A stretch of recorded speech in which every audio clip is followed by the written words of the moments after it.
Que nous soyons plus sensibles à ta présence. Que nous vivions les merveilles de ta bonté.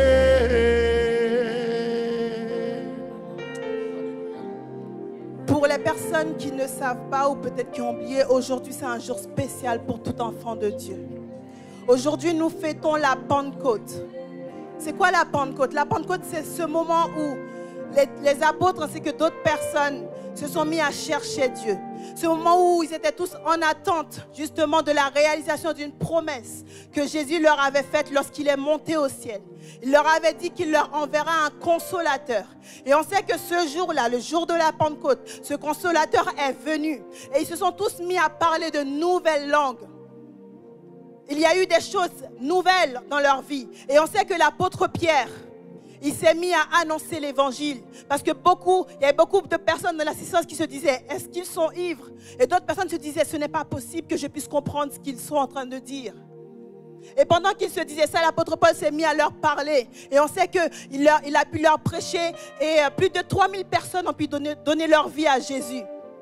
Et j'aimerais qu'on puisse s'attarder sur l'apôtre Pierre parce que ce même Pierre, quelques semaines avant, il a renié Jésus à 3 fois, qu'il connaissait Jésus. Et on voit que pourtant ce même Pierre, après, il va pouvoir prêcher à des milliers de personnes. Et grâce à lui, grâce à l'assurance qu'il a acquise, il va pouvoir permettre à des personnes de donner leur vie à Jésus. Et on voit très bien du coup qu'il y a un changement, une transformation, qu'il y a eu vraiment une différence entre le Pierre d'avant et le Pierre d'après. Alors, quelle a été cette différence? C'est clairement la Pentecôte. J'ai envie de vous rappeler à vous et à nous que le Saint-Esprit est notre nécessaire. Le Saint-Esprit est vraiment ce dont nous avons besoin ici-bas. Le Saint-Esprit n'est pas là pour qu'on puisse simplement savoir qu'il est là, mais il est là pour que nous puissions le faire agir en nous, le laisser agir en nous, le laisser nous guider en fait. Et j'aimerais vraiment vous lire ce passage qui se trouve en Romains 8, versets 26-29, parce que je trouve ça important de nous demander, est-ce qu'après ces 50 jours de métamorphose, est-ce que vraiment je réalise dans ma vie une transformation? Est-ce que je réalise dans ma vie un changement? Est-ce qu'aujourd'hui, si je réfléchis vraiment, si je fais une introspection, qu'est-ce qui a changé dans ma vie? Parce que c'était le but. 50 jours pour une vie transformée. On voit qu'en Pierre, il y a eu cette métamorphose. En Pierre, il y a eu cette transformation. Est-ce que pour nous-mêmes aussi, cette transformation s'est opérée? En Romains 8, verset 26-29, il est écrit de même. Aussi l'Esprit nous aide dans notre faiblesse, car nous ne savons pas ce qu'il nous convient de demander dans nos prières. Mais l'Esprit lui-même intercède par des soupirs inexprimables. Et celui qui sonde les cœurs connaît quelle est la pensée de l'Esprit, parce que c'est selon Dieu qu'il intercède en faveur des saints.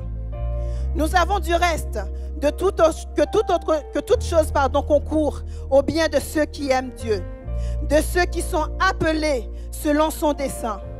Car ceux qu'il a connus d'avance, il les a aussi prédestinés à être semblables à l'image de son Fils, afin que son Fils fût le premier-né entre plusieurs frères et sœurs, nous pouvons dire. On voit bien que le Saint-Esprit est une personne. On voit bien que le Saint-Esprit a une puissance. On voit bien que le Saint-Esprit intercède pour nous, qu'il prie pour nous auprès de son Père. On voit bien aussi que le Saint-Esprit sonde nos cœurs. En fait, on doit avoir conscience de cela parce que ça nous permet vraiment de comprendre que nous devons vraiment avoir une révérence envers le Saint-Esprit. La différence entre les apôtres et nous, c'est que nous n'avons pas à attendre le Saint-Esprit.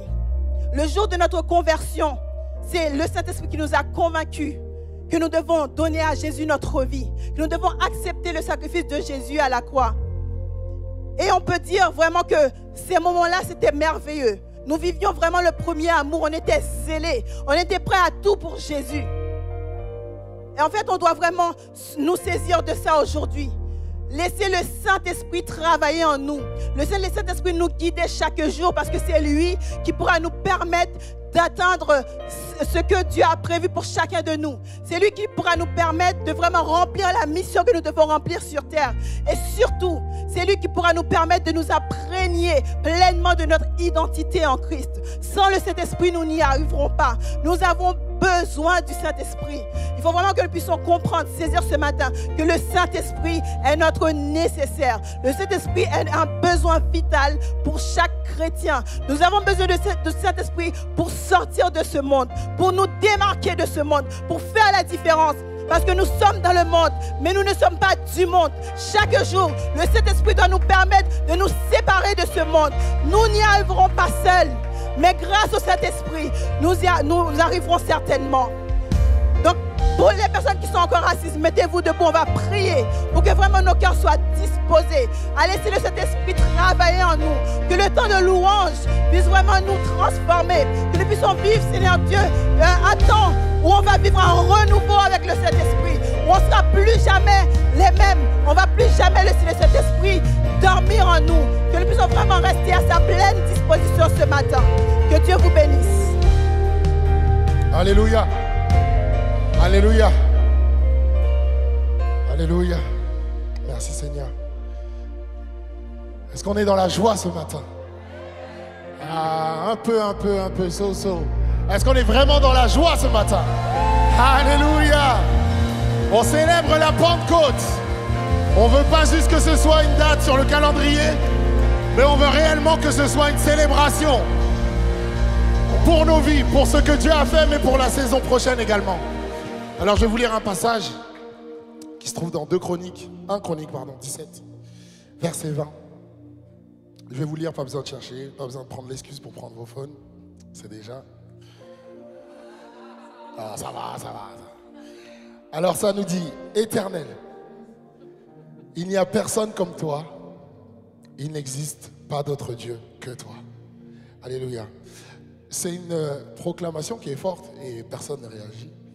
Parce que je pense qu'on s'est juste donné l'habitude de dire ouais, Dieu est grand. Mais en fait, je vais le relire. Et je pense qu'on va juste simplement, vous allez juste répéter avec moi. Et si cette parole ne vous frappe pas, c'est que vous ne réalisez pas à quel point Dieu est grand. Alléluia. Éternel, il n'y a personne comme toi. Il n'existe pas d'autre Dieu que toi. Alors ce matin, je vais le déclarer. Encore une dernière fois, on va le déclarer. Maintenant que tu as entendu 2 fois pour ta vie, tu vas peut-être fermer tes yeux, tu vas les garder ouverts, c'est comme tu veux.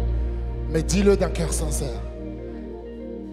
Éternel, il n'y a personne comme toi. Il n'existe pas d'autre Dieu que toi. Alléluia. Alors ce matin, on va célébrer son nom.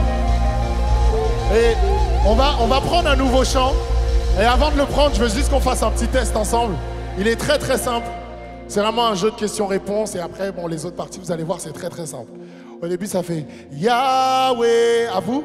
Yahweh. Super. Yahweh. Et là, on va dire ensemble. Très saint est ton nom. Je ne le prendrai pas en vain. On va le redire encore une fois. Yahweh. Super. Yahweh. Oui, très saint est ton nom. Je ne le prendrai pas en vain. Alléluia, on va le chanter ensemble. Alors on peut déjà se mettre dans la louange. Je vais demander aux gens de quitter les rangs, de venir devant. Venez louer le Seigneur ce matin. On est dans un jour de joie, un jour de célébration. Ne soyez pas timides. Ne regardez pas vos voisins. Ne regardez pas votre voisine. Mais soyez libres de louer le Seigneur. On va dire Yahweh. Yahweh. Yahweh. Yahweh. Très saint est ton nom. Super, je vois des gens qui avancent. Avancez un peu, avancez. Laissez de la place pour ceux qui sont derrière. Yahweh. Avancez, donnez de la place à ceux qui sont derrière. Yahweh. Oui, très saint est ton nom. Je ne le prendrai. On va redire ça ensemble. Oui, Yahweh. Oui. Yahweh. Yahweh. Oui, très saint est ton nom. Je ne le prendrai pas en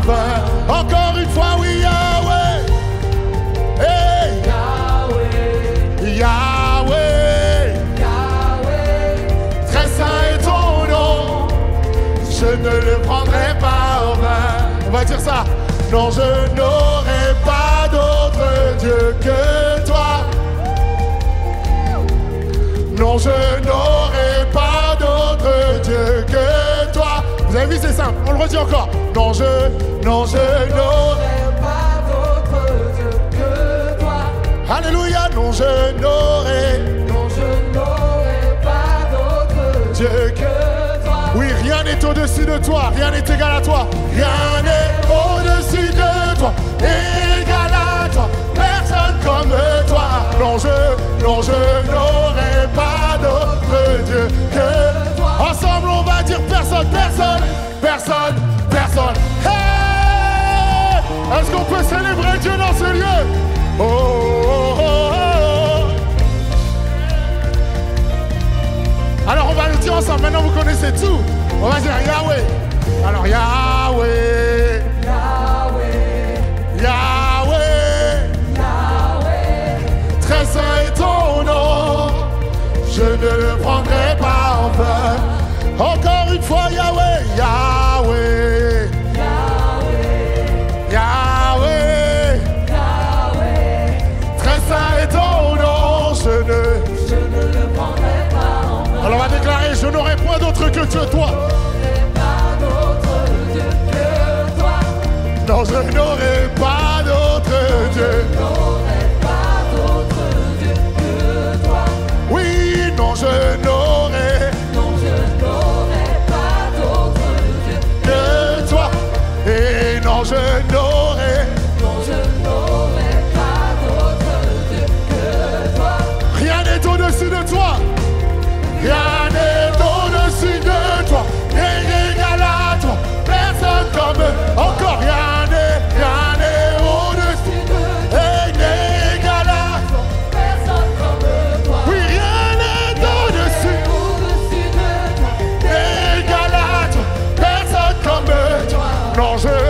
Je n'aurai pas d'autre Dieu que ensemble on va dire personne, personne, personne, personne.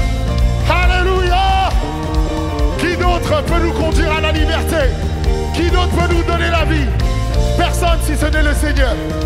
Alors on va faire un truc ensemble. Qui d'autre nous conduit à la liberté? Et vous répondez personne, personne, personne. Qui peut laver, oui, laver nos péchés? Personne, personne, personne. Oui, qui marcha sur l'eau, que d'autre que lui?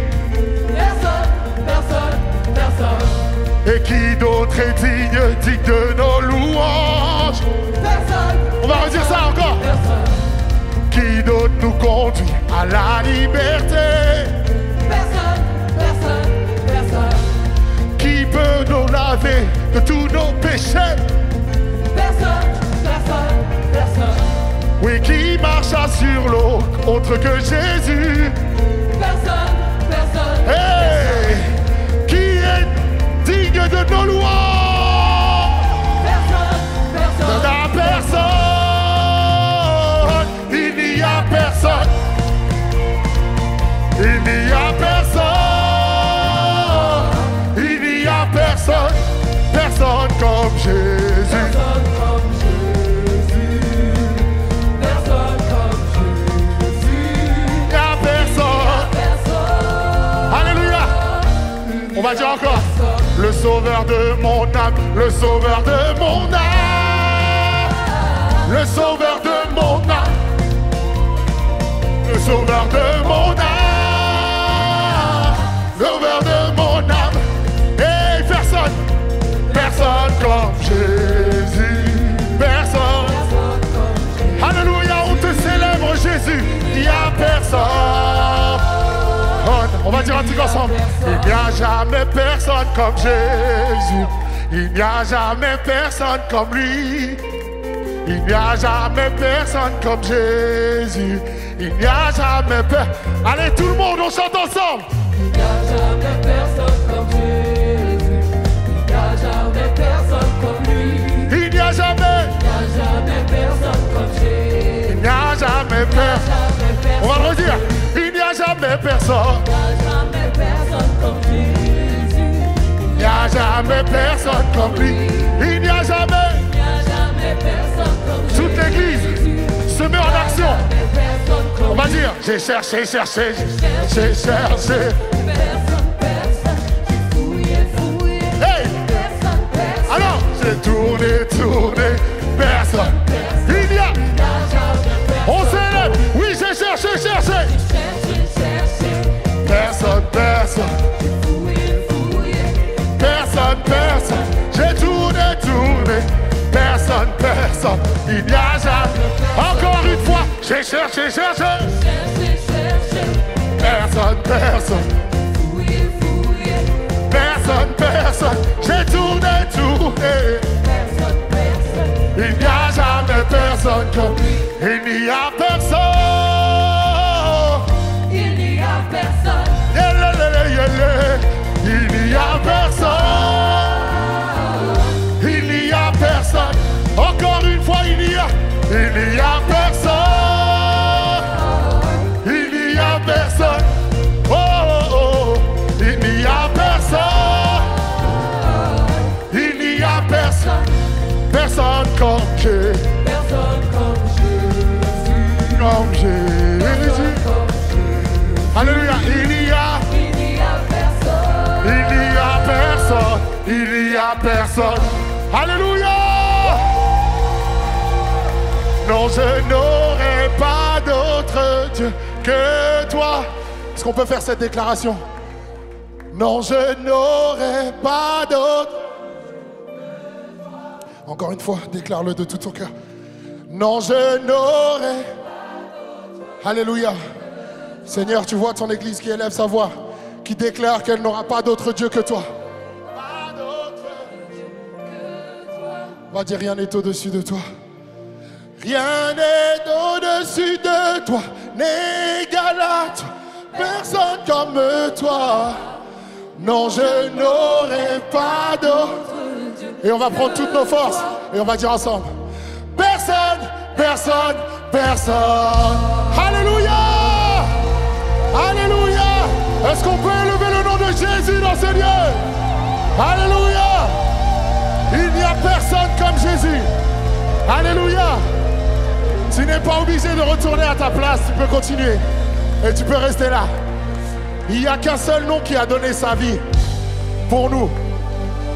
Et ce nom, c'est le nom de Jésus, Jésus-Christ. Alors même que nous te louons, Père, et nous t'adorons, nous voulons encore une fois affirmer qu'il y a un seul nom assez puissant pour nous sauver. Il n'y a qu'un seul nom assez grand pour venir nous tirer de notre état de péché, de pécheur, de pécheresse, de mort. Tu nous ramènes à la vie. Et nous voulons le dire ensemble ce matin par nos louanges, car tu as eu la victoire au tombeau et tu nous as donné la vie. Aujourd'hui, on peut l'attester par ton Saint-Esprit qui vit en nous. Alléluia.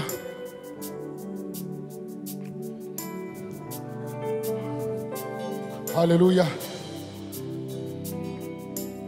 On va simplement déclarer.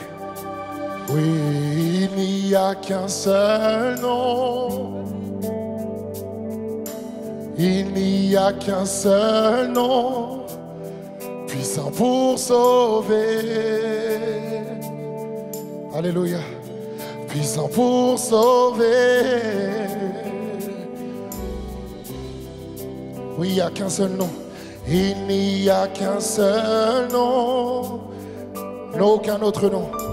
Il n'y a qu'un seul nom, puissant pour sauver. Alléluia. Puissant pour sauver. On va le chanter ensemble. Notre Dieu est victorieux. Il règne à tout jamais. À tout jamais. À tout jamais. Encore une fois ensemble. Notre Dieu est victorieux. Victorieux. Il règne à tout jamais. Alléluia. à tout jamais. Alors on va le redéclarer ensemble. Il n'y a qu'un seul nom. Il n'y a qu'un seul nom. Oui, il n'y a qu'un seul nom. Il n'y a qu'un seul nom. Puissant pour sauver, puissant pour te sauver. Puissant pour sauver. On va le redire. Oui, il n'y a qu'un seul nom. Il n'y a qu'un seul nom. Alléluia, qu'un seul nom puissant. Il n'y a qu'un seul nom. Puissant pour sauver. Et puissant pour sauver. Puissant pour sauver. Alors ensemble on va dire, notre Dieu est victorieux. Notre Dieu est Victorieux. Il règne à tout jamais. tout jamais. Alléluia. Oui, à tout jamais tu règnes, Père, dans nos vies. Encore une fois, notre Dieu est victorieux. Notre Dieu est victorieux. Il règne À tout jamais. à tout jamais. À tout jamais. Alors on va dire ensemble, tout genou fléchira. Je nous fléchira. Oui, toute langue dira. Toute Langue dira que Jésus-Christ, Jésus-Christ Jésus-Christ est Seigneur. Alléluia. est Seigneur. Alors avant que tout le monde le dise, il faut que déjà dans l'église, on puisse le dire. Alors, tout genou fléchit. Oui, toute langue dira Toute langue dira que Jésus Jésus-Christ est Seigneur. est Seigneur. Alléluia. Alors ensemble on déclare, notre Dieu est victorieux. Notre Dieu Est victorieux. victorieux. Il règne à tout jamais. À tout jamais. Et il règne à tout jamais. Et encore une fois, oui, notre Dieu est victorieux. Notre Dieu Tu es victorieux. victorieux. Oui, tu règnes. Tu règnes, Père, à tout jamais. Et à tout jamais. À tout jamais. Alléluia. Alors que tu es venu ce matin, tu es venu pour célébrer la Pentecôte. Et je le disais un peu plus tôt, Dieu répond à ta soif. Si tu as soif du Père, si tu as soif de son esprit, aujourd'hui même, il peut répondre à tes prières. Et alors que nous chantons ces paroles, que nous allons déclarer ces paroles, je veux que tu puisses réaliser que réellement, lorsque Dieu est là, l'atmosphère change. Lorsque le Saint-Esprit de Dieu agit, il guérit, il restaure, il réconforte. Alléluia. Alors on va le déclarer ensemble. Et lorsqu'on va dire l'atmosphère change, tu ne vas pas le dire simplement pour le chanter, mais tu vas déclarer que dans ce lieu, l'atmosphère change. Alors ensemble on va dire l'atmosphère change. L'atmosphère Change les chaînes. les chaînes brisées tombent. Viens Saint-Esprit, Saint-Esprit, les cieux sont. cieux sont Alléluia. les cieux Alors église évidente, je veux t'entendre. L'atmosphère, change. Rentre dans ce combat où tu prends l'Esprit de Dieu avec toi et tu sais que tu seras victorieux. Alors déclare que tu as besoin de l'Esprit de Dieu. Les cieux sont tout. Les cieux, oui, l'atmosphère. Alléluia. Ton viens Saint.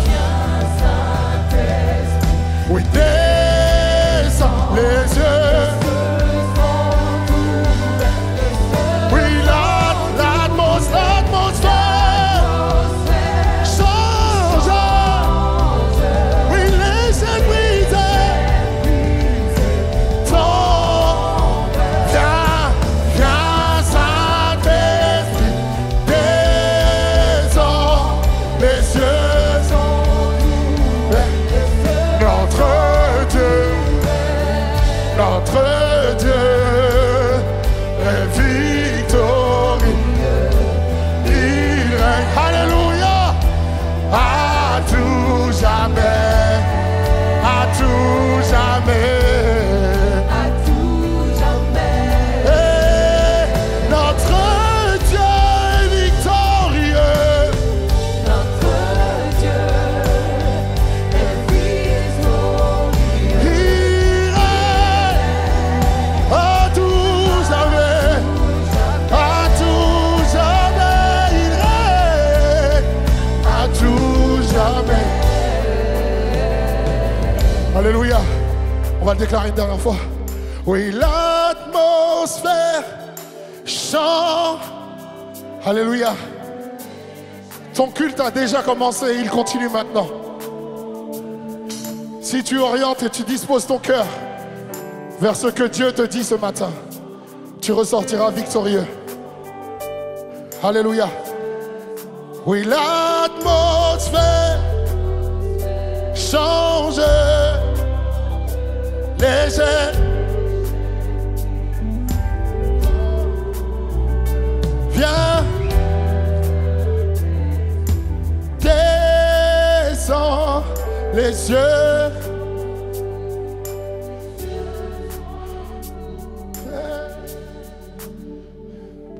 Oui, il n'y a qu'un seul. Il n'y a pas deux noms qui peuvent nous donner cette victoire. Il n'y a Qu'un seul nom, puissant pour sauver, puissant pour sauver, puissant pour sauver. puissant pour sauver. Ce matin, réalise, Église Évidence, qu'il n'y a qu'un seul nom. Oh, une dernière fois, il n'y a qu'un seul. Seul nom, Alléluia, les voix peuvent s'élever dans ce lieu. il n'y a qu'un seul nom, Puissant pour me sauver, puissant pour sauver. puissant pour sauver. Alléluia.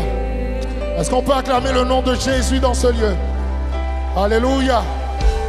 Est-ce qu'on peut prendre ce temps pour se connecter à son Père? Si tu veux, tu peux continuer de chanter. Si tu veux, tu peux prier.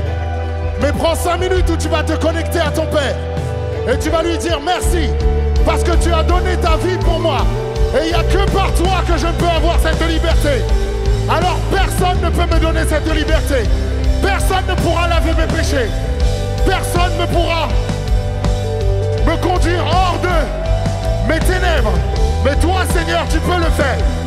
Parce qu'il n'y a que ton nom qui est puissant. Alléluia, tu règnes à tout jamais. À tout jamais tu règnes. Et il n'y a que ton nom que nous voulons déclarer dans ce lieu. Alléluia. Alléluia. Ne t'arrête pas parce que la musique s'arrête. Alléluia. Choisis de finalement mettre la température de ton cœur sur l'atmosphère du Seigneur. Alléluia. N'attends pas une batterie, n'attends pas un piano, n'attends pas des voix. Mais élève ta voix. Alléluia. Connecte-toi avec ton Père. Alléluia. Gloire à toi, Père. Merci Jésus. Alléluia. Alléluia. Tu règnes, Jésus. Jamais. Alléluia. Alléluia. Élève ta voix, élève ta voix. Alléluia. Quelqu'un a besoin d'aller chercher Dieu. Alléluia. Dieu se laisse trouver par ceux qui le cherchent. Dieu ouvre la porte à celui qui frappe. Quelqu'un a besoin de toucher le cœur de Dieu. Quelqu'un a besoin d'aller chercher le cœur de Dieu. Quelqu'un a besoin de manifester une soif. Alléluia. C'est jour de Pentecôte, les amis. Quelqu'un a besoin d'aller chercher Dieu.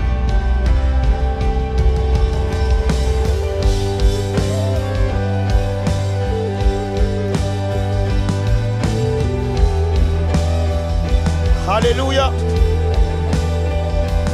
Quelqu'un a besoin d'élever sa voix. Élève ta voix, élève ta voix. Et crie à Dieu ce matin, crie à Dieu. Crie à Dieu pour une onction, crie à Dieu pour une révélation. Crie à Dieu pour une parole, crie à Dieu pour un rafraîchissement. Crie à Dieu pour une guérison, crie à Dieu pour un changement. Crie à Dieu pour une transformation, mais crie à Dieu. Le seul qui est capable, le seul nom Le seul nom de Jésus-Christ. Crie à Dieu, crie à Dieu, crie à Dieu. Tout ce que nous demanderons, Père, au nom de Jésus, peut être accordé. Mais crie à Dieu ce matin, crie à Dieu. Alléluia. Crie à Dieu.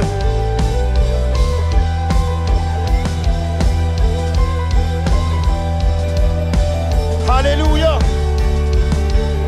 Crie à Dieu, crie à Dieu. Alléluia. Il y a comme une Pentecôte qui prend place. Il y a comme l'Esprit de Dieu. Alléluia. Merci Jésus. Tu réponds aux prières. Tu es présent lorsqu'on t'appelle, tu es présent. Oui, Saint-Esprit, tu es présent. Oui, Saint-Esprit, tu es présent. Yes. Alléluia. Ne sois pas spectateur de ce moment. Mais va chercher Dieu. Va chercher Dieu. Cherche-le pour toi. Cherche-le pour ta famille. Cherche-le. Cherche-le, cherche-le.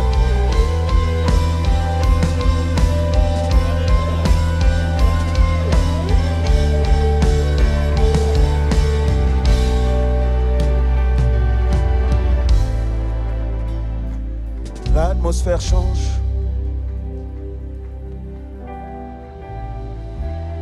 Alléluia.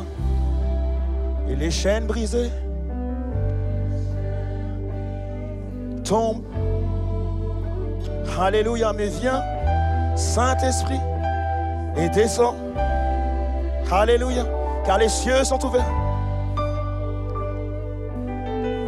Ok, maintenant dis-le avec foi. Dis-le avec foi. Vois les cieux ouverts pendant que tu le dis. L'atmosphère change. Les chaînes brisées. Oh, visualise-le, visualise-le. Parce que viens et descends. Alléluia, ça fait 2000 ans que les cieux sont ouverts. 2000 ans qu'ils sont ouverts. Alors tu peux parler avec foi. L'atmosphère. Les chaînes tombent maintenant. Hey! Et viens, Saint-Esprit.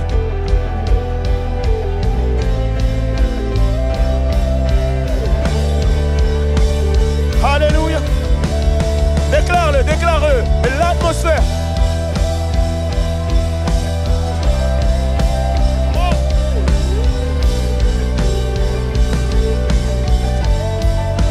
Au nom de Jésus. Alléluia. Alléluia. Ah, le ciel t'entend. Le ciel t'entend. Déclare-le, l'atmosphère. Au nom de Jésus-Christ. Mes chaînes tombent. Oh oui, Saint-Esprit.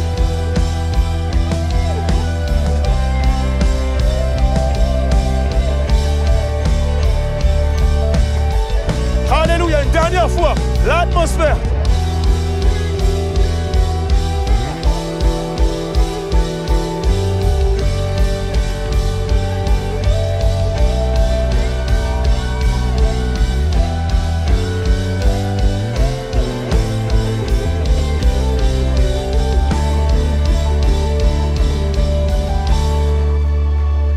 Alléluia. Et Alléluia. Alléluia. Alléluia. Oh. Ma louange me pousse à te dire, les cieux sont ouverts et personne ne pourra les refermer. Alléluia. Les cieux sont ouverts pour toi et personne ne pourra les refermer. Alléluia. Notre Dieu a ouvert les cieux. Il t'a ouvert la porte du ciel. Afin que lorsque tu ouvres la bouche, que le ciel et la terre puissent se rejoindre. Que lorsque tu ouvres la bouche, le ciel et la terre se rejoignent. Alléluia. Si tu reçois cette parole, ouvre la bouche. Déclare des choses. Dans le nom de Jésus, lorsque tu ouvres la bouche.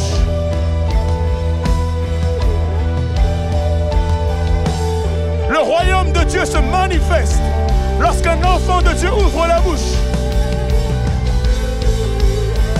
royaume de Dieu prend place. Que ton règne vienne, Jésus. Allez. Que ton règne vienne. Que ton règne. Que ton règne. Que ton règne vienne. Araya Sakarabrosh. Au nom de Jésus-Christ. Que ton règne. Que ton règne. Que ton règne vienne, Père. Au nom de Jésus. Au nom de Jésus. Que ton règne vienne. Que ta volonté soit faite. Sur la terre comme au ciel. Au nom de Jésus.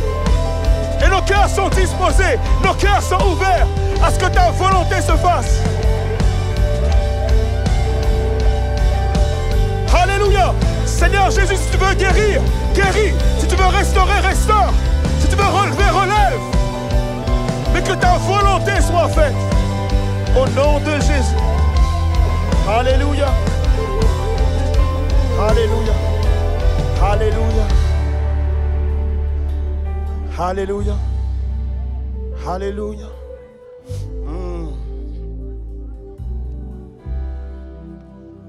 Alléluia. Les amis, je crois que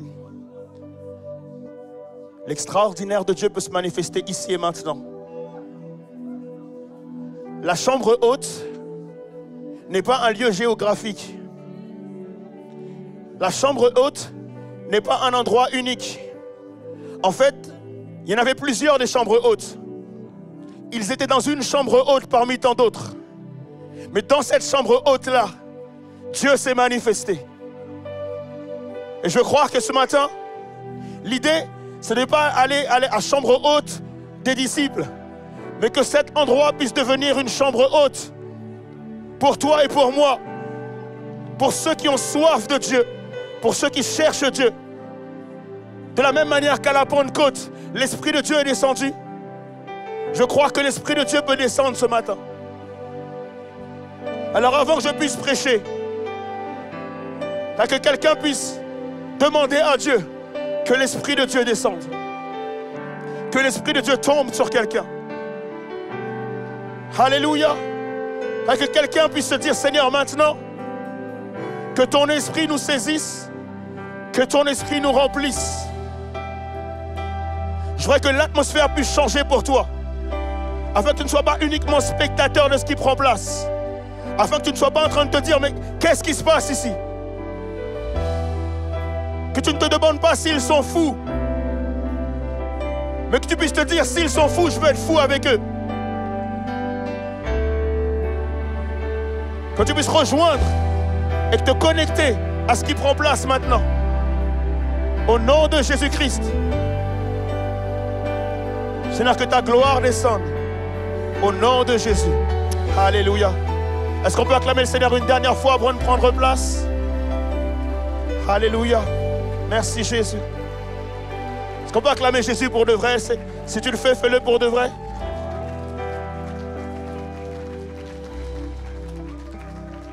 Ok. Alléluia. Dis à ton voisin, bienvenue dans la présence de Dieu. Dis à ton voisin, bienvenue dans la présence de Dieu. Ah, il y en a, ils n'ont pas de voisin. Dis à ton voisin, véritablement, bienvenue dans la présence de Dieu. Toi qui suis aussi en ligne, bienvenue dans la présence de Dieu. Et je crois que le Seigneur a un message particulier pour te bénir ce matin. Ça va tout le monde ou pas? Moi, j'ai envie de prêcher, j'ai envie de prêcher. Est-ce que je peux prêcher ou pas? Ça c'est bien, une église qui aime la prédication, c'est bon. Ok, laissons. Qui a dit wesh? Je sais pas, tu as voulu parler anglais, ça s'est mal passé. Ok, Seigneur, je te remercie pour ta grâce au milieu de nous. Et je te prie vraiment que dans la même atmosphère qu'on a pu avoir la louange, que tu puisses amener la prédication, que tu puisses parler à nos cœurs, Seigneur Jésus, et surtout amener une transformation dans nos vies. Au nom de Jésus-Christ. Amen. Amen. Dis à ton voisin, le Saint-Esprit est une personne. Je pense choquer personne, je parle de Saint-Esprit. Je pense que tout le monde est connecté, on est tous à la Pentecôte, on est ensemble aujourd'hui, ici et maintenant. Ok? Tu te dis, ouais, mais on n'a même pas dit bonne Pentecôte. Ok, bonne Pentecôte à tous. Ok? Et on parle du Saint-Esprit ce matin. Le Saint-Esprit est une personne, ok? Pourquoi j'insiste là-dessus? C'est important de savoir que c'est une personne. Souvent, on le définit comme étant une force, comme étant une puissance, un vent, etc., etc. C'est d'abord une personne. Pourquoi c'est important aussi? C'est parce que si c'est une personne, il a une volonté. Oui ou non?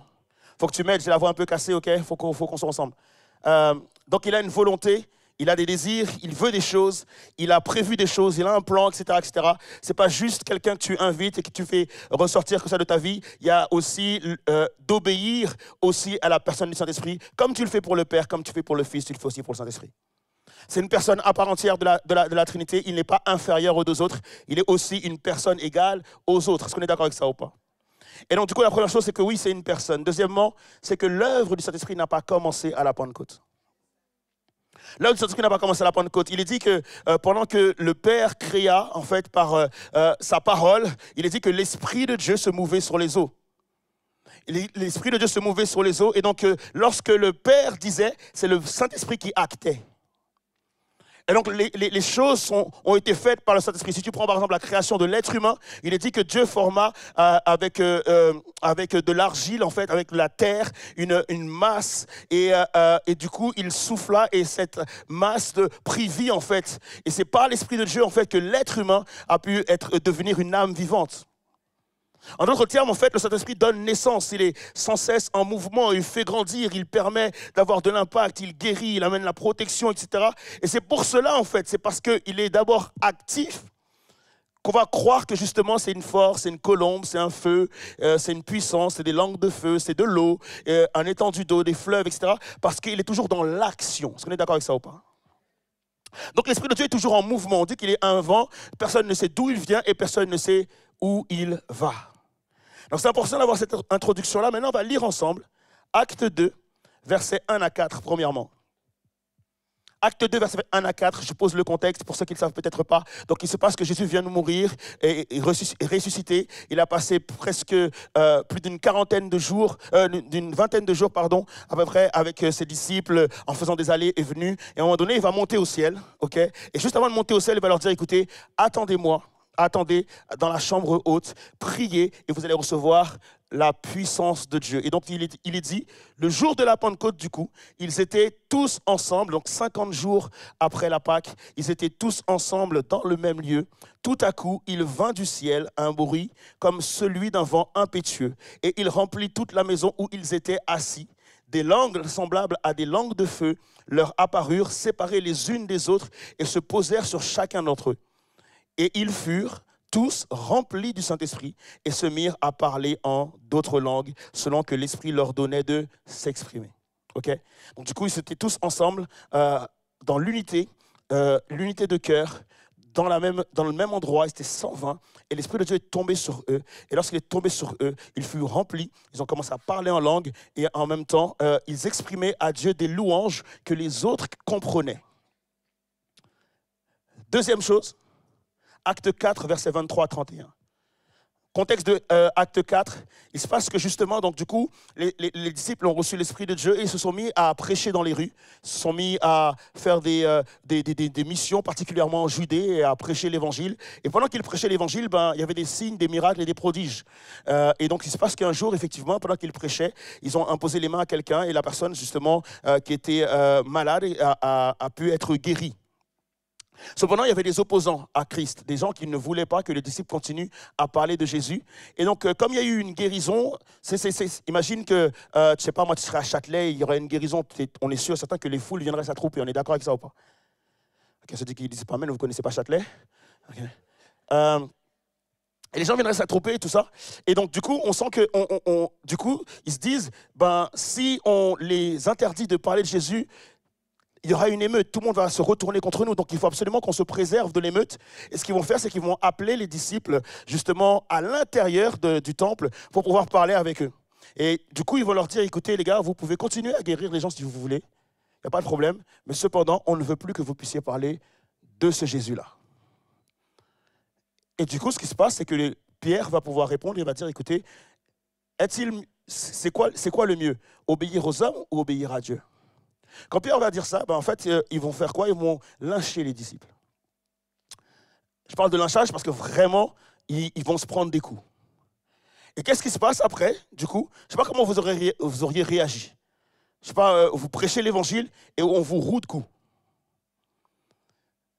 Je crois que le but, justement, du lynchage, c'est la division, c'est la dispersion. Est-ce qu'on est d'accord avec ça ou pas? Tu sais pas, quand on a tous peur, chacun cherche refuge à un certain endroit. Et c'est en général la dispersion, la division. Mais eux, ce qu'ils font, voilà ce qu'il dit à partir du verset 23, il dit « Après avoir été relâchés, ils allèrent vers les leurs et racontèrent tout ce que les principaux sacrificateurs et les anciens leur avaient dit. » Lorsqu'ils l'eurent entendu, j'aime bien remettre les choses vraiment dans un contexte. Imaginez, on est là, on vient de chanter « Je viens, Saint-Esprit ». Et il y a un frère qui rentre là et qui dit hey, « Les gars, c'est chaud, ils sont juste devant là, ils vous attendent, ils veulent vous lyncher. » C'est chaud ou pas? On fait vraiment. On dit « Ouais, non, on ne parlait pas de Jésus, vous inquiétez pas, c'était une fête d'anniversaire, tranquille. »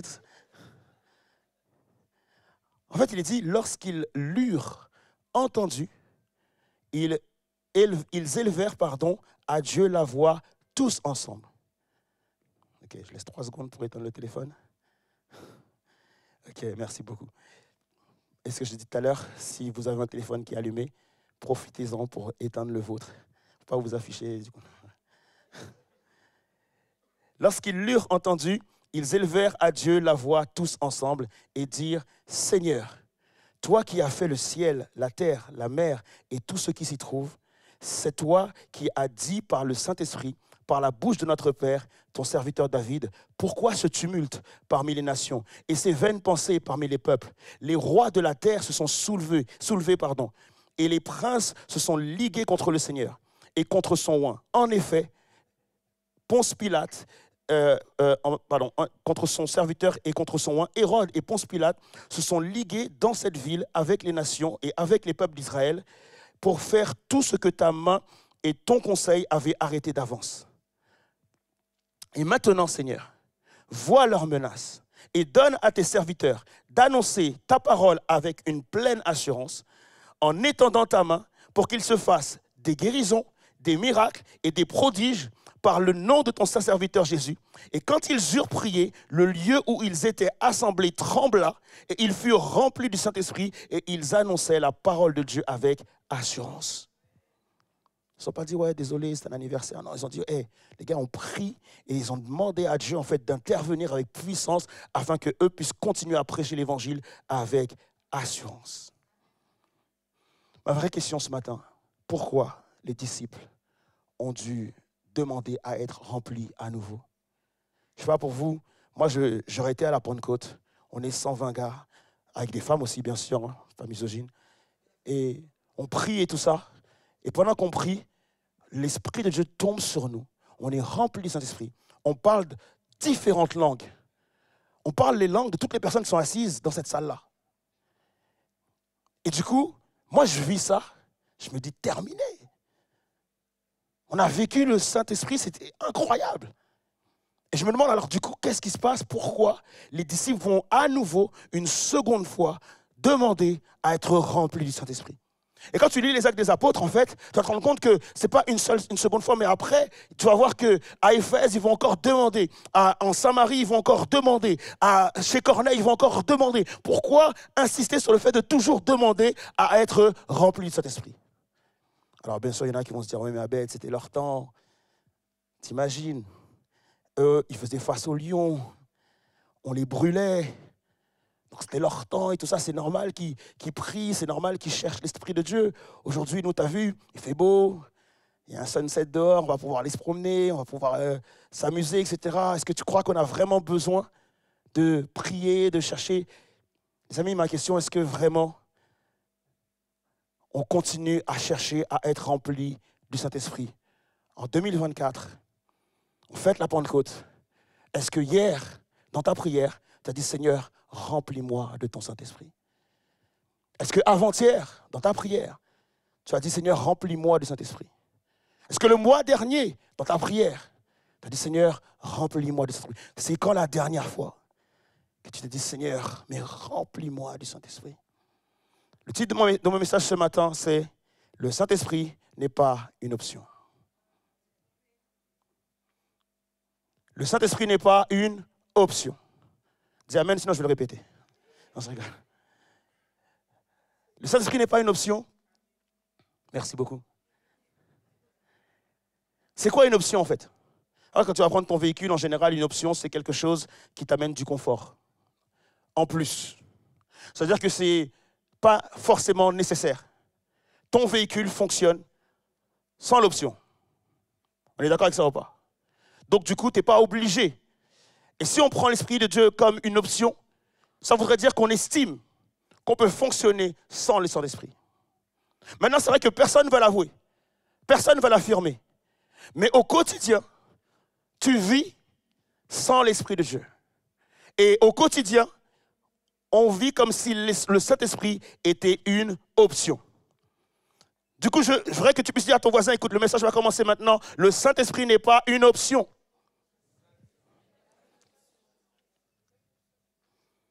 C'est important pour moi parce que, de base, les amis, je vous assure, ce message était hyper légaliste. Cette semaine, j'ai pensé à ça, je me suis dit, waouh, est-ce que les chrétiens considèrent vraiment la personne du Saint-Esprit? Est-ce que les chrétiens cherchent le Saint-Esprit? Est-ce que dans les églises aujourd'hui, l'Esprit de Dieu, c'est quelque chose d'important? Est-ce que l'Esprit de Dieu, c'est quelqu'un, d'important?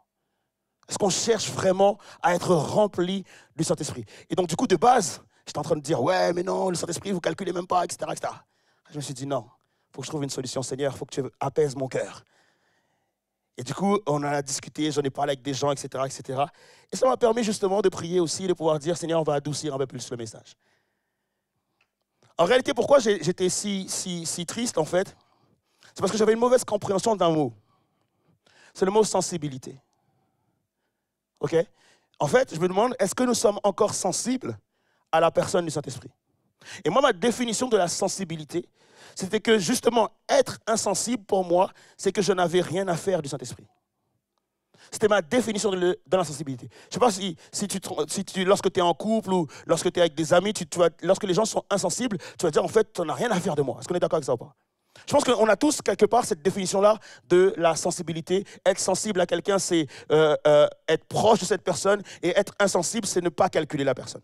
Moi, c'était ma définition. Sauf que j'ai finalement trouvé une autre définition, peut-être plus intéressante, à l'insensibilité. Parce qu'en réalité, je crois que tout le monde aime Dieu ici. Amen ou pas? Il y en a, ils ne sont pas sûrs. En fait, je crois que tout le monde aime Dieu ici. Et du coup, personne, si je demande à quelqu'un, est-ce que tu ne calcules pas Dieu, tout le monde me dira, mais non, on aime Dieu, on aime l'Esprit de Dieu. Donc, on n'est pas insensible à. Par contre, ce que je me suis rendu compte, c'est que je peux très bien aimer ma femme et être insensible à ma femme. En réalité, je peux aimer ma femme et de me dire que je vais la combler de cadeaux. J'aime ma femme, du coup, je vais faire des sorties. J'aime ma femme, du coup, on va vouloir avoir des projets ensemble, etc., etc. Et croire que finalement, que ce sont des choses comme ça qui me permettent d'être sensible à ma femme. Mais en réalité, je peux faire tout ça, mais quand ma femme me parle de ses vrais besoins, je ne la calcule pas. Donc du coup, je comprends que la sensibilité, ce n'est pas l'amour dans le sens de l'intérêt. En réalité, la sensibilité, c'est l'amour dans le sens de connaître les besoins de l'autre. Donc je peux très bien aimer quelqu'un et être insensible à cette personne, parce que je ne cherche pas à connaître ses besoins.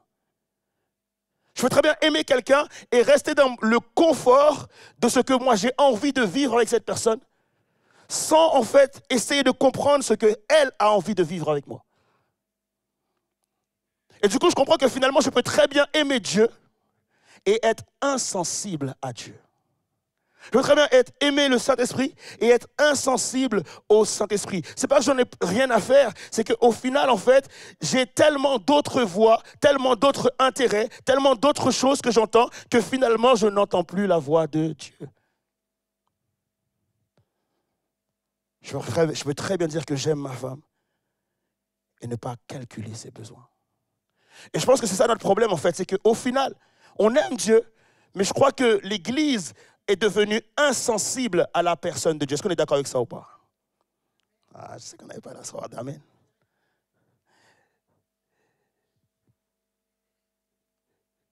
Du coup, est-ce qu'on est d'accord qu'il existe des bruits que tu n'entends pas? Pourquoi? Parce qu'en fait, tu n'as pas la capacité d'entendre certains sons à certaines fréquences. S'il y a des fréquences qui sont trop graves, tu ne vas pas forcément les entendre. Si c'est trop aigu non plus, tu ne vas peut-être pas les entendre. Par contre, tu vas te rendre compte que quand c'est aigu, un chat va entendre. Mais toi, tu n'entendras pas. Tu vas te dire, mais qu'est-ce qui se passe? Pourquoi le chat est excité comme ça? C'est parce qu'il a entendu un son que tu n'entends pas. Pareil, si les baleines sont équipées aussi pour pouvoir entendre des sons que personne d'autre qu'eux ne peuvent entendre. Et donc, ils vont faire des sons à une certaine fréquence que seules les baleines vont entendre. Du coup, ça veut dire que ce n'est pas parce que je n'entends pas qu'il n'y a pas de son. Et qu'est-ce que je fais si, par exemple, je suis avec un animal et que je vois qu'il commence à s'agiter parce qu'il entend un bruit? Et que tu vois que le chat, il tend son oreille, il cherche d'où vient le bruit. Qu'est-ce que tu vas faire? Tu vas faire silence. Pour essayer toi aussi d'entendre le bruit qu'il entend. Est-ce qu'on est d'accord avec ça ou pas? Donc, en d'autres termes, en fait, tu vas comprendre que pour entendre, il faut que je me taise. Ça veut dire que quelque part, en fait, l'Esprit de Dieu continue de parler. Il y a vraiment un son, il y a vraiment l'Esprit de Dieu qui continue d'agir, qui continue de faire, sauf que toi, tu ne l'entends pas. Et l'idée ce matin, c'est peut-être que justement, il y a trop de voix dans ta tête qui t'empêchent d'entendre la personne du Saint-Esprit. Premièrement, ce qu'on va voir ensemble, c'est qu'il existe 3 types de personnes. 3 types d'hommes, 3 types d'êtres humains, selon une définition que nous donne l'apôtre Paul. Premièrement, en fait, Paul va nous dire qu'il existe des hommes ou des femmes naturels ou animales. Okay. Ce n'est pas une insulte, comprends jusqu'au bout. Il y en a qui sont déjà vexés, ouais, je ne suis pas un animal. Et tout. En vrai, ce que Paul veut dire, c'est qu'il existe des êtres humains qui sont livrés à eux-mêmes. Dans le sens où ils prennent leurs décisions par leur propre volonté, par leur propre raisonnement. Sauf que le problème, c'est que, étant donné qu'on a été séparés de Dieu, notre raisonnement est faussé. À cause du péché, en fait, ta réflexion, ton raisonnement est faussé. C'est pour ça que la Bible dit que si tu ne comprendras pas le bien et le mal parce que tu es considéré comme un fou, bibliquement parlant. Parce que ton raisonnement est donc faussé. Tu fais tes propres choix, tu fais ta propre volonté et tu cours à ta perte. Maintenant, il existe un deuxième type d'homme ou de femme. Paul appelle ça la femme ou l'homme charnel. Et là, il dit, moi je ne suis pas charnel et tout ça, etc. Mais en fait, ce que Paul veut dire par l'homme ou la femme charnelle, il dit que la personne charnelle, c'est en réalité une personne qui a reçu l'Esprit de Dieu. C'est une personne qui s'est repentie devant Dieu. C'est une personne qui a demandé pardon. C'est une personne qui est même passée par les eaux du baptême. C'est une personne qui est à l'église. C'est une personne qui chante le dimanche. C'est une personne même qui prie. Mais en même temps qui se comporte comme une personne naturelle ou animale. En d'autres termes, en fait, il est en train de dire que la personne charnelle, c'est une personne qui n'a pas encore compris son identité. C'est une personne qui n'a pas encore compris, en fait, que tu as reçu l'Esprit de Dieu. Et tu agis comme si tu ne l'avais pas reçu.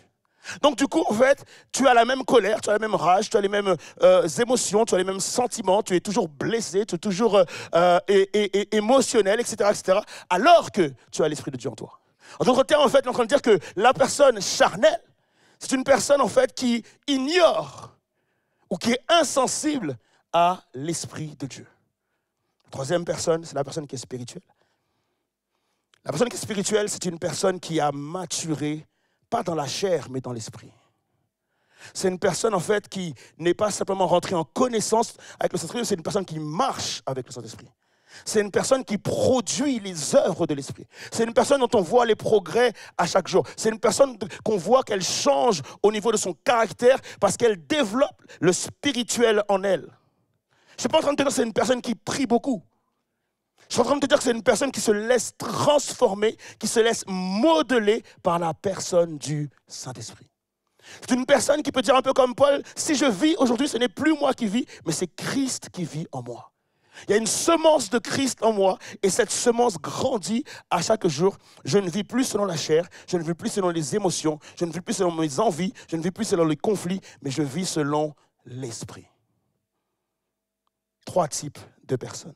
Et ensuite, puisque Paul a défini les 3 types de personnes, il va dire maintenant, il va pouvoir aller dans le détail de ce que font ces personnes. Donc, il enlève l'homme naturel maintenant, parce qu'il va considérer que tous ceux à qui il parle sont les personnes qui ont reçu l'Esprit de Dieu. Et qui sont donc soit spirituels et qui sont soit charnels. Est-ce qu'on est d'accord avec ça ou pas? Donc, Galates 5, verset 13 à 25, voilà ce que Paul va dire. Galates 5, verset 13 à 25, il va dire que vous, frères et sœurs, vous avez été appelés à la liberté. Okay? Vous êtes libres en Jésus-Christ. Vous avez reçu l'Esprit de Dieu, donc vous avez été appelés à la liberté. Mais cette liberté ne doit pas être une excuse pour vos mauvais désirs. Cette liberté ne doit pas être une excuse pour que tu continues à te comporter charnellement.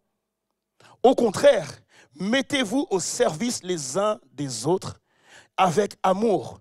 Toute la loi de Moïse est contenue dans un seul commandement. Tu dois aimer ton prochain comme toi-même. Mais si vous vous mordez, si vous vous blessez les uns les autres, attention, vous allez vous détruire. C'est pourquoi je dis, laissez l'Esprit Saint conduire votre vie. Ainsi, vous ne suivrez pas vos désirs mauvais. Ces désirs mauvais luttent contre l'Esprit Saint et l'Esprit Saint lutte contre ces désirs. Entre eux, c'est la guerre. Et le résultat, c'est que vous n'arrivez pas à faire ce que vous voulez.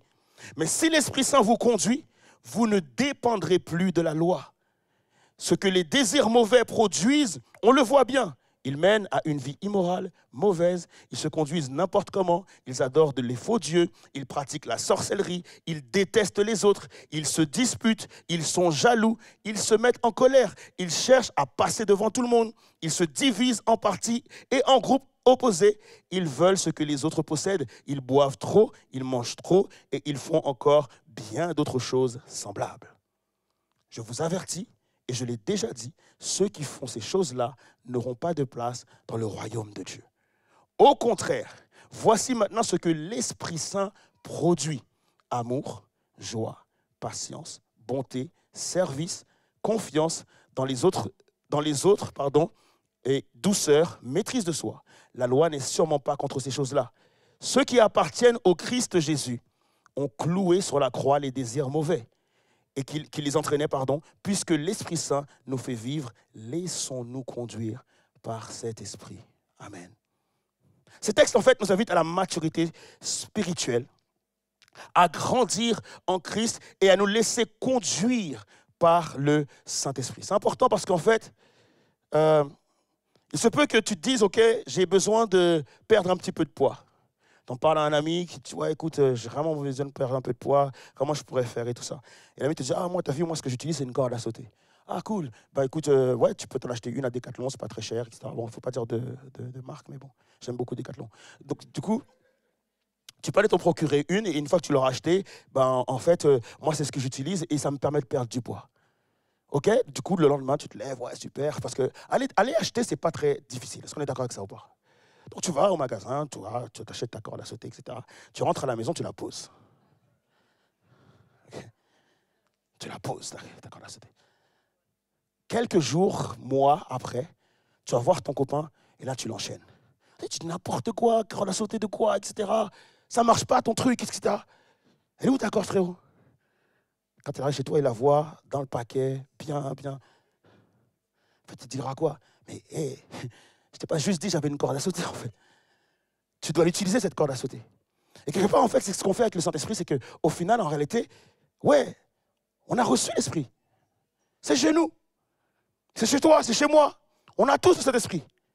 Maintenant, c'est quand est-ce que tu l'utilises? Quand est-ce que tu vas impliquer le Saint-Esprit dans ta vie quotidiennement? Tu sais, si tu veux maigrir avec une corde à sauter, ce n'est pas une fois tous les mois. Est-ce qu'on est d'accord avec ça ou pas? Ce n'est pas une fois tous les mois. Au bout de l'année, c'est finalement tu l'as utilisé 12 fois, tu n'auras pas perdu beaucoup de poids. Ça se trouve, tu en auras même pris. On est d'accord avec ça ou pas? Il y en a qui se moquent, il ne faut pas se moquer. En réalité, en fait, c'est que, justement, des fois, spirituellement, c'est un peu la même chose. On utilise le Saint-Esprit de temps à autre, de temps en temps. Et parfois même, je vais être honnête avec vous, parfois on croit que c'est l'Esprit de Dieu qu'on utilise alors qu'en réalité, c'est nos propres forces. Parfois, tu penses que tu fais la louange avec l'Esprit de Dieu, ce n'est pas du tout l'Esprit de Dieu. Parfois, tu prêches, tu crois que c'est l'Esprit de Dieu, ce n'est pas du tout l'Esprit de Dieu. Puisque l'Esprit de Dieu, c'est un gentleman, je dis, c'est une personne. Tu ne peux pas te moquer de quelqu'un, ce n'est pas juste une force, ce n'est pas juste une puissance que tu te dis, bon, vas-y, tiens, cet esprit, vas-y, viens. Non, à un moment donné, c'est que tu dois pouvoir faire ami avec le Saint-Esprit. Pas pour que tu l'utilises, mais pour qu'il t'utilise. Quels sont nos ennemis? En fait, les disciples, ils ont identifié leurs ennemis. Et ils ont dit, Seigneur, vois leurs menaces. En fait, le problème, c'est que nous, enfants de Dieu, aujourd'hui, on ne se sent pas menacés. Est-ce qu'on est d'accord avec ça ou pas? On ne se sent pas menacé parce que pour nous, menace égale persécution. Il faudrait que pour qu'on se sente menacé, qu'on vienne nous interdire de chanter, qu'on vienne nous... Voilà. Pour nous, ceux qui sont menacés, c'est ceux qui sont dans les pays persécutés. Nous, personnellement, on croit qu'on n'est pas menacé. On est bien. Le chrétien, aujourd'hui, en France, on est confortable. On est d'accord avec ça ou pas? On est à l'aise. On ne se sent pas menacé. Le problème, c'est que tu ne sais pas que tu n'es pas menacé, c'est que tu ne sais pas identifier la menace. C'est que tu ne vois pas la menace. Eux, ils ont clairement identifié la menace. Ils se sont dit, OK, ils veulent nous empêcher de prêcher le nom de Jésus. Tu ne te rends pas compte de tout ce qui t'empêche aujourd'hui de prêcher le nom de Jésus. Tu ne te rends pas compte de tout ce qui t'empêche aujourd'hui de vivre Jésus. Tu ne te rends pas compte de tout ce qui t'empêche, en fait, d'être dans la présence de Dieu. Alors, on va essayer de nous aider ensemble pour pouvoir identifier nos menaces. Dis à ton voisin, il faut identifier les menaces. Première menace, le monde. Le monde. Première menace, le monde. Je suis obligé de le crier parce que sinon tu ne vas pas comprendre. Tu vas dire, mais le monde, c'est quoi le problème? Le monde, mon ami. Première menace, c'est le monde. Le monde est un système. Toi, tu dis non, le monde est un système. Et c'est un système qui est opposé à Dieu. C'est un système qui est totalement opposé à Dieu. Pourquoi? Parce que ce monde a un prince. Ce monde a un prince. Est-ce qu'on est d'accord que tout royaume suit son roi? Tout royaume suit son roi. Tout royaume obéit aux règles de son roi. Lorsque Satan dit à Jésus, « Je suis le prince de ce monde », est-ce que Jésus le contredit? Satan est le roi de ce monde. Ce monde vit selon les règles du diable. Ce monde vit pour adorer le diable. Ce monde est opposé à Dieu. Ce monde ne peut pas produire quelque chose qui soit en la faveur de Dieu. Ce monde ne peut pas produire quelque chose qui donne gloire à Dieu. Ce monde est opposé à Dieu. Et dans ce monde, il n'y a absolument rien d'innocent.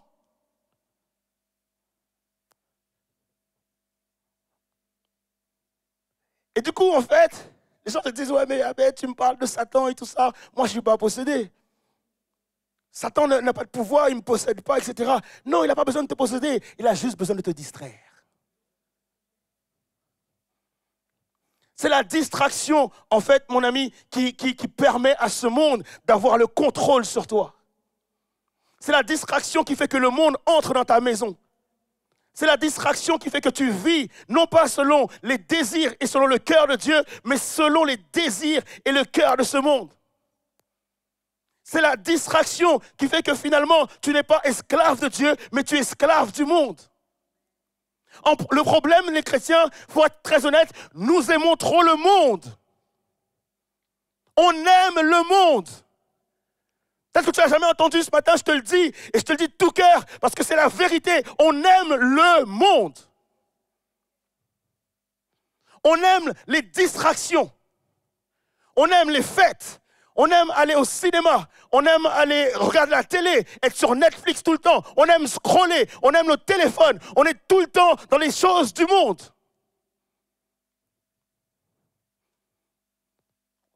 On a du mal à faire en sorte que l'Église loue Dieu.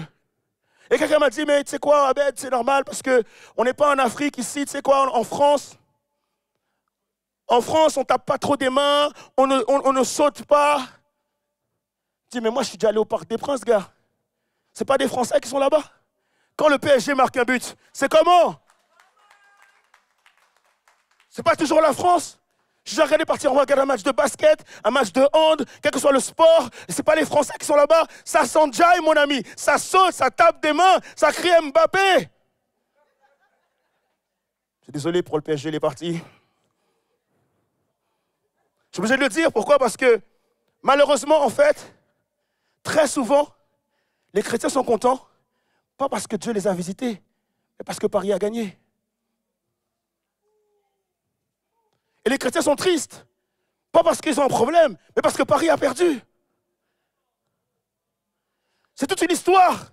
Parce qu'au final, ton club de foot n'a pas réussi à gagner la Ligue des Champions, c'est un vrai problème. T'es KO. Et après, tu vas me dire que le monde, tu ne vis pas selon le monde. Qu'est-ce qui te rend joyeux? Qu'est-ce qui amène la joie dans ton cœur? Est-ce Jésus ou le monde? En réalité, toutes ces choses-là ne sont pas des péchés. Je ne serais pas là à dire, ouais, n'écoutez plus de musique du monde. Je ne serais pas là à dire, n'allez plus dans les stades. Je serais le premier à y aller. L'idée, ce n'est pas de dire ça. En fait, l'idée, c'est de dire qu'il y en a trop. C'est trop, en fait. C'est trop, c'est tous les jours, c'est toutes les semaines. Et le problème, c'est que quand tu vas dans les fêtes, il y a toutes sortes de fêtes. Il y a des fêtes pour les naissances de bébés. Le bébé n'est pas encore né, il y a déjà une fête, etc. Il y a des fêtes tout le temps, tout le temps. Tout le temps, on veut te fêter. C'est un truc de fou. Et le truc, c'est qu'au final, malheureusement, parfois, c'est dans la fête qu'il y a le conflit. C'est dans la fête que ça s'embrouille. C'est dans la fête qu'on ne se parle plus. L'idée, ce n'est pas de dire arrêtez de faire ça. C'est de dire juste, il y en a trop. À quel moment tu vas te dire, il faut que je puisse revenir à Dieu. Il faut que je puisse chercher Dieu. Il faut que ce soit Dieu qui soit ma joie. Il faut que ce soit Dieu qui puisse me remplir. Il faut que ce soit Dieu avec qui je partage ma vie. Il faut que ce soit Dieu dans ma vie, en fait. Parce qu'au final, c'est ce que le diable veut. Le diable veut nous distraire. Il veut amener que de la distraction dans nos vies. Il n'y a pas que le diable qui fait ça. Pharaon l'a fait. C'est une technique qui fonctionne avant même que tu sois né, avant que ton monde existe. Dans l'ancien monde, on le faisait. Lorsque Pharaon leur a dit, écoutez, on veut libérer le peuple d'Israël. Afin qu'il ne soit plus focus sur l'Égypte, mais focus sur Dieu. Il a fait quoi, Pharaon? Il leur a dit, travaillez 2 fois plus. Distraction. Les amis, Jésus dit, n'aimez point le monde, ni les choses qui sont dans ce monde. Jésus te dit, tu es dans ce monde, mais tu ne fais pas partie de ce monde.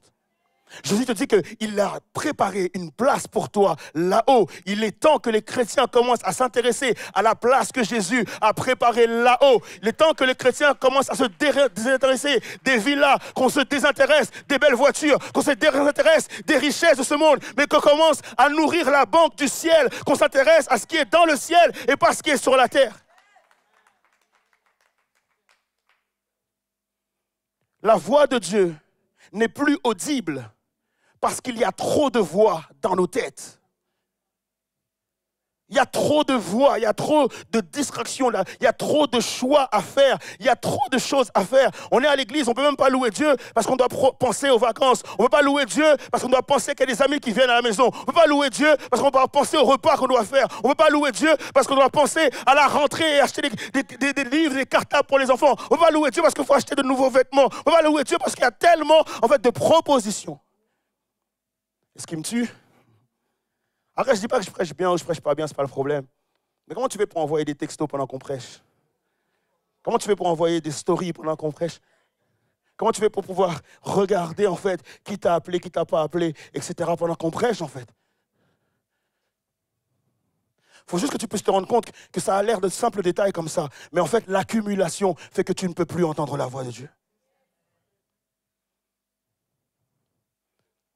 Le monde, la chair. Est-ce qu'on peut parler de la chair un peu rapidement? La chair a ses propres désirs et les désirs de la chair sont opposés aux désirs de Dieu. Je peux le répéter, la chair a ses propres désirs et les désirs de la chair sont opposés aux désirs de Dieu. La chair et l'esprit sont opposés. Donc du coup, c'est Tu ne peux pas faire les deux. Tu es obligé de choisir entre la chair ou l'esprit. Tu as un choix à faire et tu dois choisir l'esprit et crucifier la chair. Le problème, c'est que quoi? On préfère nourrir la chair. Désolé, je vais encore prendre un exemple sportif. Je suis comme ça, j'aime le sport. Voilà. C'est juste qu'il ne faut pas être fan, c'est tout. Parce que si tu es fan, c'est dur. OK? Le championnat d'Angleterre, il n'est pas encore fini. Il n'y a que quelques points d'avance. Bref, OK. En fait, le sport, c'est intéressant parce que le sport, normalement, doit pouvoir produire des résultats. OK? Et d'accord? Lorsqu'on t'invite à faire du sport, c'est parce que justement, tu as un objectif que tu veux atteindre. Ça peut être perdre de poids, ça peut être prendre de la masse, ça peut être ce que tu veux. Okay? Maintenant, je connais beaucoup de gens qui vont à la salle de sport 7 jours sur 7, à raison de 2 heures par jour, et qui n'atteignent pas du tout leur objectif. C'est terrible. En fait, tu ne te rends pas compte que si tu cours 10 km et que tu manges un carré de sucre, tu as couru pour rien. C'est ça la réalité. Et beaucoup, en fait, courent 10 km et vont manger plus qu'un carré de sucre. En réalité, en fait, pour produire des résultats, ce n'est pas simplement le fait de faire du sport. C'est aussi le fait de bien se nourrir. Et c'est la combinaison des deux qui amène du résultat. J'aimerais dire à des chrétiens que ça ne sert à rien de prier 4 heures par jour, 5 heures par jour. Si tu ne te nourris pas des choses d'en haut, tu peux prier autant que tu veux. C'est une activité spirituelle qui ne produira rien si elle n'est pas accompagnée de la bonne nourriture spirituelle.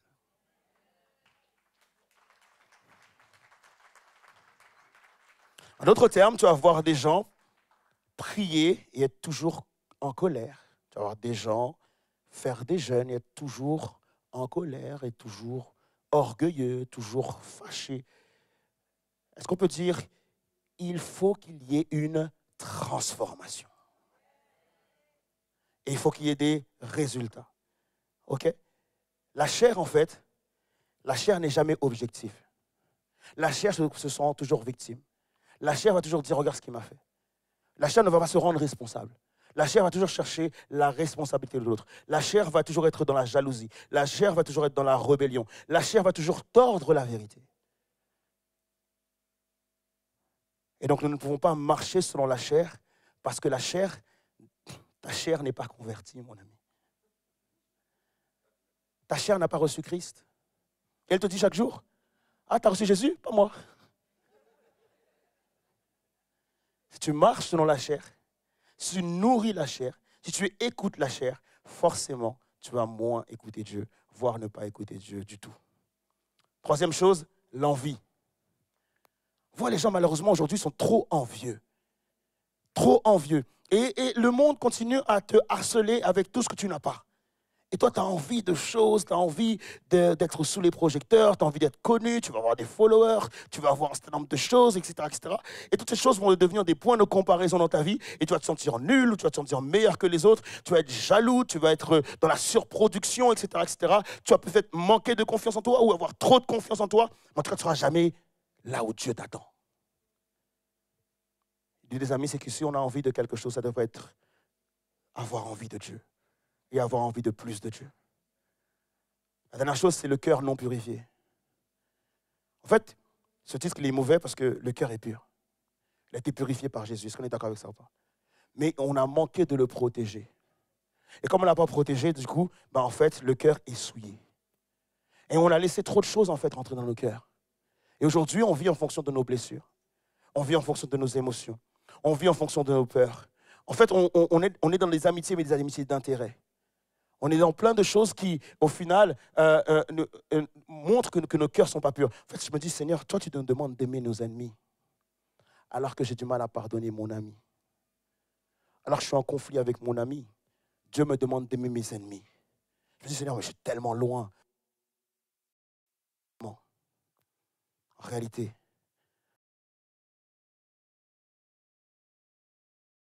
voilà ce que nous dit Dieu ce matin.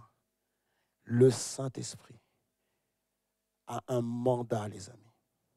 Le Saint-Esprit est une personne mandatée. En d'autres termes, le Saint-Esprit a une mission. Sa mission, c'est de nous transformer. Sa mission, c'est de nous transformer.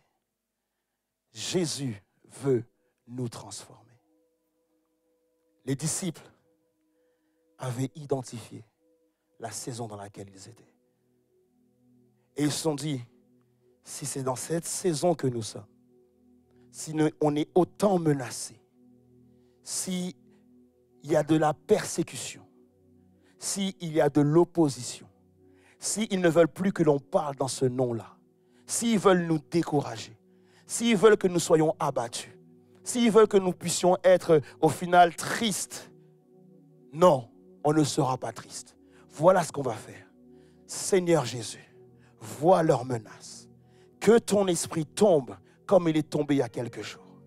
Remplis-nous de ta présence. Remplis-nous de ta puissance. Fais de nous des personnes comme toi. Brise en nous les émotions négatives. Permets, Seigneur Dieu, que l'on puisse guérir de l'intérieur pour qu'on puisse resplendir à l'extérieur. Les disciples ne se sont pas dit, le Saint-Esprit est une option. Ils ont dit, non, non, non, jamais de la vie.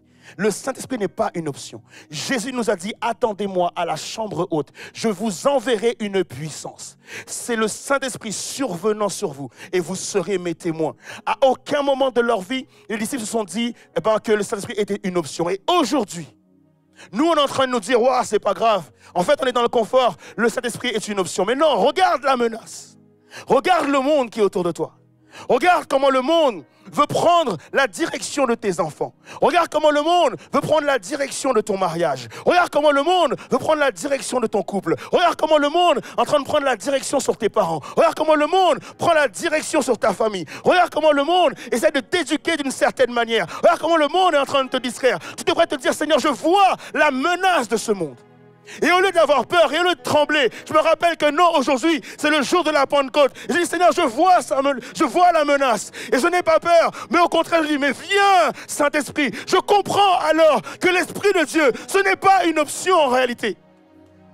Ça ne peut pas être une option. Je suis en train de me dire, mais Seigneur, je ne peux pas éduquer mes enfants sans toi. Je ne peux pas réussir mon mariage sans toi. Je ne peux pas réussir ma vie sans toi. Je vois la menace du monde sur mon mariage. Alors viens, Saint-Esprit. Il y a des couples aujourd'hui, au lieu de te mettre en conflit avec ta femme et avec ton mari, mais mettez les genoux à terre et commencez à prier. Et dites, viens, Saint-Esprit. Il y a des personnes, il y a des mamans aujourd'hui, et que tu vois ton enfant est en train de partir dans le monde. Au lieu d'être triste et de dire, oh, j'en peux plus, mets tes genoux à terre et dis, viens, Saint-Esprit. Peut-être que je l'ai éduqué sans toi, peut-être que j'ai commencé sans toi, mais je ne finirai pas sans toi. Maintenant, aujourd'hui, je vois la menace. Alors viens, Saint-Esprit de Dieu. Le Saint-Esprit ne peut pas être une option, mon ami. Et aujourd'hui, c'est la fête de la Pentecôte. Est-ce qu'on peut parler de fête aujourd'hui? C'est la fête de la Pentecôte. Lorsque je fête mon anniversaire, ça arrive bientôt, 6 juin pour la date, si tu as prévu quelque chose. Lorsque je fête mon anniversaire, je me dis, Seigneur, ça me rappelle qu'un jour je suis né. Est-ce qu'on est d'accord avec ça ou pas? Je me rappelle qu'un jour je suis né. C'est une occasion pour moi de te dire merci parce que tu m'as mis au monde. Et depuis que tu m'as mis au monde, tu as pris soin de moi. Et tu m'as permis d'arriver jusque-là. L'anniversaire est d'abord une commémoration. Est-ce qu'on est d'accord avec ça ou pas? Maintenant, ce n'est pas seulement ça. Un anniversaire, c'est aussi pour dire, Seigneur, je te remercie parce qu'aujourd'hui, je suis dans le premier jour de ma nouvelle saison. Est-ce que vous êtes d'accord avec ça ou pas? L'anniversaire, c'est pour me souvenir, mais aussi pour me préparer à la nouvelle saison qui prend place. Si je fête le Saint-Esprit, l'anniversaire de la venue du Saint-Esprit, c'est juste pour me dire que oui, Seigneur Dieu, un jour tu as envoyé ton esprit dans l'église. Il est arrivé il y a 2000 ans. Je glorifie Dieu pour cela. Et depuis 2000 ans, l'Esprit de Dieu est là. L'église est en fête par rapport à ça parce que Dieu a envoyé son esprit. C'était une promesse en Joël chapitre 3.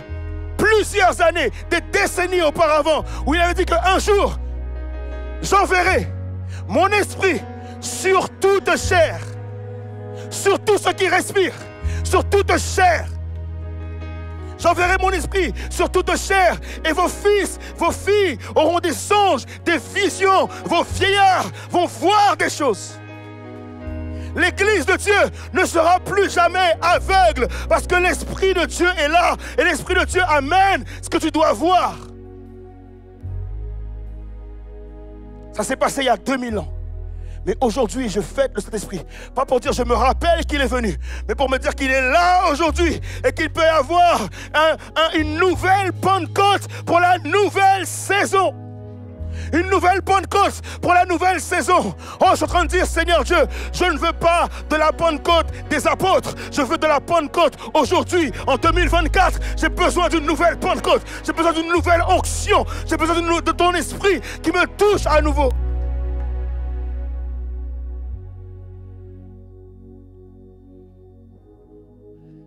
L'Esprit de Dieu est arrivé pour l'extension. L'Esprit de Dieu est arrivé pour élargir. L'Esprit de Dieu est arrivé pour ouvrir le royaume. Ils sont tous venus à la Pentecôte. Une poignée de personnes étaient réunies. Mais à partir de là, la terre entière a été comme contaminée par l'Esprit de Dieu. C'était vu comme un virus à l'époque où tout le monde a été contaminé par l'Esprit de Dieu. Il y a un film que j'aime beaucoup qui s'appelle le film du Centurion. Tu sais, à la fin, il est en train de chercher Jésus et tout ça. Et il pose des questions et tout ça. Et il dit à un des disciples, il dit, mais ils sont où les disciples de Christ? Et le gars lui répond, il dit, ils sont partout.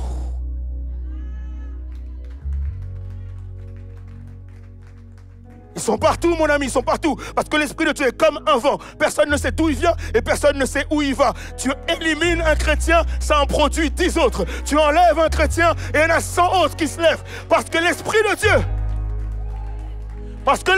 Dieu, a soufflé un jour et il soufflera toujours. Parce que l'Esprit de Dieu, il n'y a rien qui peut l'arrêter et rien qui peut le stopper. Parce que l'Esprit de Dieu...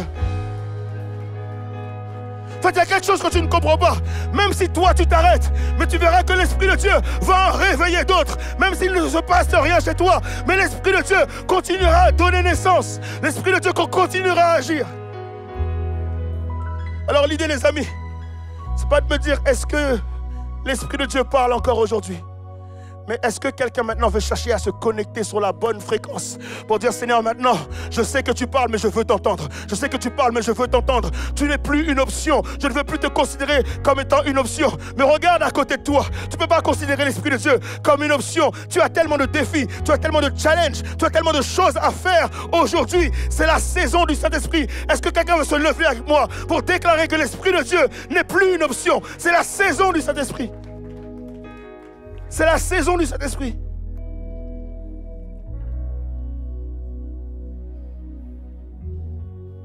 Alors je veux t'inviter. Je veux t'inviter à chercher le Saint-Esprit de Dieu. Je veux t'inviter à crier à Dieu. Je veux t'inviter à ne plus jamais considérer le fait d'être rempli du Saint-Esprit comme une option. Mais Seigneur Jésus, je veux être rempli aujourd'hui. Je veux être rempli demain. Je veux être rempli dans la semaine. Je veux être rempli dans le mois. Je veux être rempli de ton Saint-Esprit.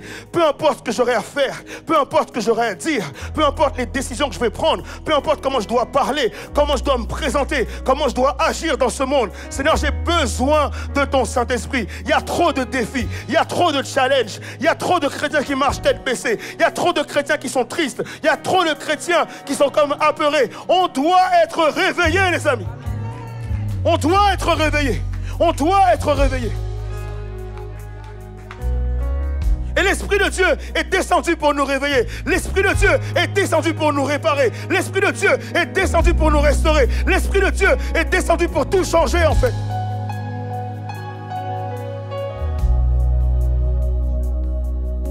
Alors cherche l'Esprit de Dieu maintenant. Cherchons ensemble, tapons ensemble à la porte de Dieu afin qu'il puisse libérer ce matin son esprit dans le nom de Jésus-Christ.